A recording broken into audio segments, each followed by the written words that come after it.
but he continued to do this work, and I think we're all a lot better off for it. So the state itself, what was it that he found?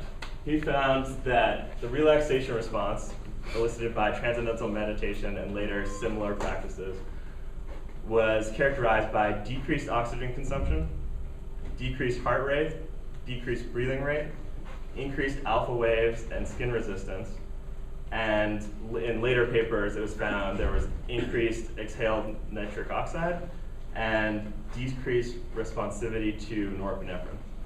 And the norepinephrine part, just so that doesn't throw you off if you know about these hormones, norepinephrine is generally associated with the stress response, the fight or flight response, but what was found is that at a given level of norepinephrine in your bloodstream, that people's heart rates and blood pressure did not increase to the same degree when they were engaged in these practices.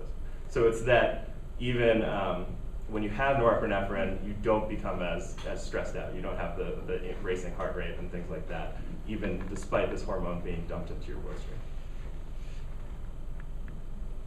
And here's one of the papers. This is in psychosomatic medicine, and just showing, this is different from sleep. This is different from sitting quietly. He had subjects sit there quietly, and their oxygen consumption was at 260 cc's a minute. Then when they engaged in one of these practices, their oxygen consumption dropped, and then when they sat quietly again, it went back up. So people at first were skeptical and thought it was just that, well, you're sitting quietly and that's really what's going on, but it was more than that.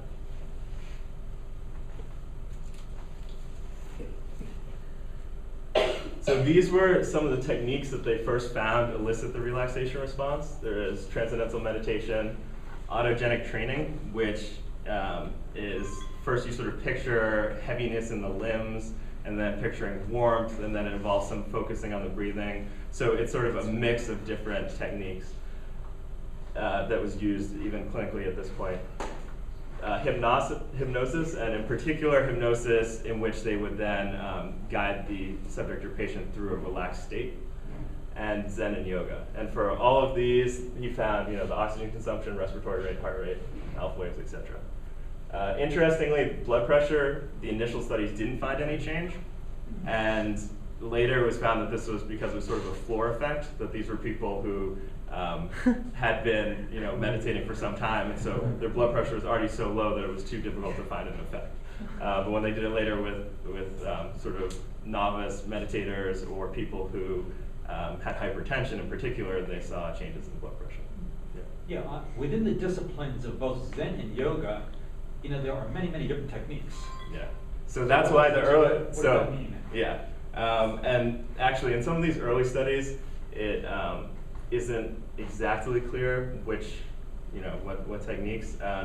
Actually, one of the studies that we're engaging in now is trying to compare Kundalini yoga to single point meditation and sort of comparing and contrasting them. So right now, it was looking for all sort of the similarities across methods, and now we're getting into more specifically, this, because there's so many different types of meditation and yoga, for this specific method, what are the similarities and differences? And so for these, so these were similarities that were across all these different techniques. And since then, these have been the techniques that have been shown to elicit the relaxation response, in which we teach in our clinical and research groups. Meditation, diaphragmatic breathing, 2 types of yoga, mindfulness meditation, and even sounds, repetitive movements. From all of these, sort of the basic elements that Dr. Benson extracted was repetition of a simple mental stimulus. So it could be a word, a prayer, a sound, or a phrase, and or movement, and a passive mental attitude. So it was important to not worry about doing the practice perfectly. And for anyone who's ever meditated before, you know that your mind will wander every couple seconds, and instead of going, oh my God, why can't I focus? Or I need to really intensely bringing your attention back. It's just passively disregarding thoughts when they intrude. Dr. Benson always says, oh well, and then you can sort of picture that in your head, and then returning back to whatever you're focusing on. And it was found that these techniques, they have these changes even when you're engaging in exercise. So I found this particularly salient finding that at a given level of intensity, so if you maintain a constant heart rate, and they maintained a constant heart rate, this was on a stationary bike, that if people were just on the bike, they had at one level of oxygen consumption. This is volume of oxygen consumption.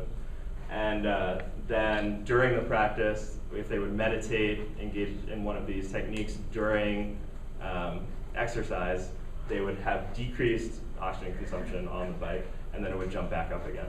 So these, they can work even when you're exercising. Is that bad? It seems like less oxygen while you're exercising. The people didn't have any trouble continuing the exercise? I mean, no, the idea is that your body needs less, and so that's why, especially for people who are long distance runners, intense runners, and you sort of get in the zone where you're just focusing on one foot after another, and it's thought that it can actually help make you more efficient at the exercise. So now the Benson-Henry Institute. Can you guys see that? It's a little dark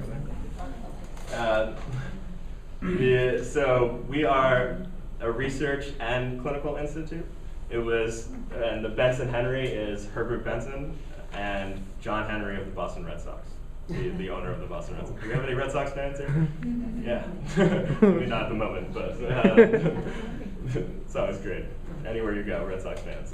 So John Henry, who provided a lot of the initial funding for the Institute, and of course Herbert Benson.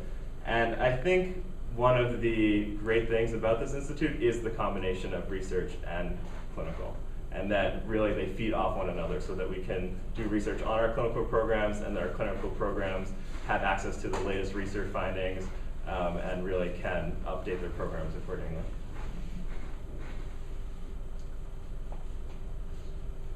One model that we use is the three-legged stool. This is a description for overall health, and it's sort of one of the ideas behind our programs. The basic idea is that overall health is comprised of pharmaceuticals, surgery, and self-care, and that modern medicine is great at the first two legs and not so great at the last leg. So we always emphasize that it is extremely important to have medicine and surgery.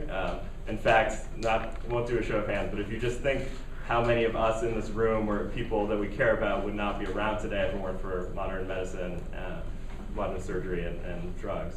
A lot of them are dead too because of it. What? Well, hence the third part. But I mean, that's the good point. That the reason they are extremely powerful tools and an essential part of any medical care. But self-care, we often over-rely on them, so that when self-care could save us a lot of headaches, a lot of side effects, dangerous surgeries, if we engage in more of these self-care aspects, that a lot of this can be avoided. And so that's what we sort of combine all three methods by having medical directors, clinical psychologists, nurse practitioners on staff, and